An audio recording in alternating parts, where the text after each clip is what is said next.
ఏం లేదండి. పండగ సాయన్న జీవితానికి సంబంధించిన రేఖలు ఉన్నాయి ఈ సినిమాలో అనేది ఒక అనుమానం వ్యక్తం చేస్తున్నారు వాళ్ళు. హ్మ్. టైటిల్‌కి సంబంధించి ఆ పోలికలేమీ లేవు కానీ, తెలంగాణ ప్రాంతానికి చెందినటువంటి ఒక 'రాబిన్ హుడ్' తరహా క్యారెక్టరు అని చెప్తున్నారు వాళ్ళు. హ్మ్. అది డైరెక్టర్ 'క్రిష్' గారు చెప్పారు, 'జ్యోతికృష్ణ' గారు చెప్పాడు.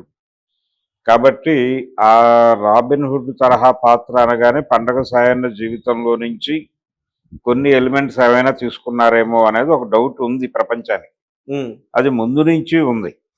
అయితే నిజాం నవాబు పరిపాలనలో ఆనాటి దొరలు, ఆనాటి కరణాలు వీళ్ళందరూ కలిసి హ్మ్. అంటే పటేల్ పట్వారీ వ్యవస్థ ఉండేది బలంగా. Revenue system. ఈ రెవెన్యూ సిస్టము ఆనాటి దొరలు అందరూ కలిసి నిజాం నవాబు మీద ఒత్తిడి తీసుకొచ్చి పండగ సాయన్నని చంపారు. మహబూబ్ నగర్ జిల్లా నవాబ్పేటకు చెందినటువంటి హ్మ్. ఒక వీరుడాయన. ఆయన అంటే ఆయన జీవితంలో కూడా అనేక కల్పనలున్నాయి. అంటే కొంతమంది జీవితాలు జనం ఓన్ చేసుకున్న తర్వాత హ్మ్. జానపదాలుగా మారతాయి.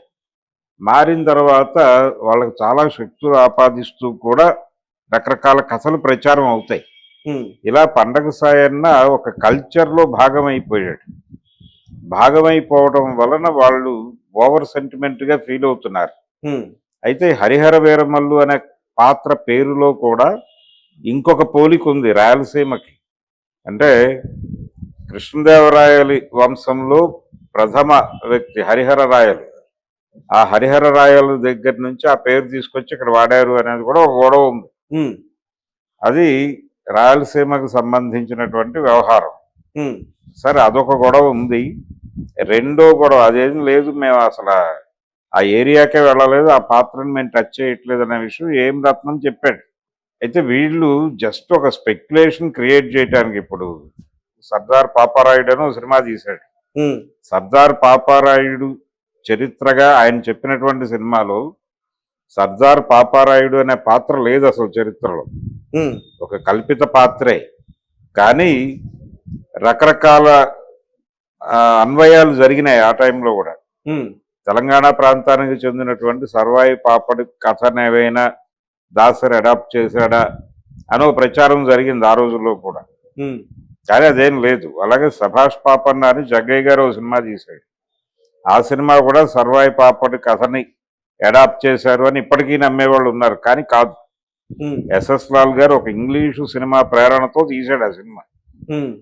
పేరులో పాపన్న ఉండటం వలన, లేకపోతే దానిలో సర్దార్ పాపారాయుడులో పాప ఉండటం వలన ఈ రెండు సినిమాలు ఆయన జీవితానికి పోలినవి అని కొంతమంది అనుకోవడంలో తప్పేం లేదు, కానీ కాదు. హ్మ్. దానికి ఒక ఇన్స్పిరేషన్ ఉంది. జగ్గయ్య గారి సినిమాకి ఒక ఇన్స్పిరేషన్ ఉంది. అలాగే 'హరిహర వీరమల్లు' క్యారెక్టరు ఏం చెప్తున్నారు వాళ్ళు, గోల్కొండ నవాబుల కాలం నాటి కథ అంటున్నారు. ఇదేమో నిజాం నవాబు కాలంలో జరిగినటువంటి వ్యవహారం. హ్మ్. తర్వాత ఆ కథలోనే 100 రకాల డొల్లలు ఉన్నాయి. డొల్లలు అంటే ఇన్ ది సెన్స్ గోల్కొండ నవాబులు ఢిల్లీ నవాబులకి బానిసలు అనే మాట ఉంది దానిలో. యాక్చువల్గా బానిసగా లేరు వీళ్ళు. బానిసలుగా చేసుకోవడానికి ఆయన ప్రయత్నం అయితే చేశాడు ఢిల్లీ నుంచి హ్మ్. ఔరంగజేబు. ఔరంగజేబుకి గోల్కొండ నవాబులకి మధ్య ఘర్షణ ఉండేది. గోల్కొండలో మసీదుల్ని కూల్చాడు ఆయన హుహు. ఔరంగజేబు. హిందూ దేవాలయాలనే కాదు, హిందూ దేవాలయాలను కూల్చాడని ఒక గొడవ చేస్తారు ఆయన మీద. హ్మ్. ఆయన గోల్కొండ నవాబులతో ఘర్షణ పడి ఇక్కడ మసీదులు కూడా కూల్చిన చరిత్ర ఉంది. కాబట్టి దక్కన్ని తన కంట్రోల్లోకి తీసుకోవడం కోసం ఔరంగజేబు దక్కన్ మహారాష్ట్రలో మకాం పెట్టిందే దీనికోసం. హ్మ్. కాబట్టి యుద్ధం నడిచింది. ఔరంగజేబుకి గోల్కొండ నవాబులకి మధ్య యుద్ధం నడిచింది. కానీ ఈ 'హరిహర వీరమల్లు' ట్రైలర్లోను ఇతరత్రా వాళ్ళు వీళ్ళకి బానిసలు అన్నట్టుగా చెప్పుకుంటూ వెళ్ళారు. అది హ్మ్. తప్పు. అదొక రాంగ్ ఇంటర్ప్రిటేషన్. ఎందుకు చేశాడు? అది వాంటెడ్‌గా చేశారు. అంటే ఈ దేశంలో ముస్లిం నవాబులు అందరూ ఒకటే. వీళ్ళందరూ కలిసి హిందువులను అణిచేశారు. హ్మ్. ఆ హిందువుల అణిచివేత నుంచి హిందువులను కాపాడటానికి ఒక సమరయోధుడు వచ్చాడు. హ్మ్. అతను 'హరిహర వీరమల్లు.' ఓకే.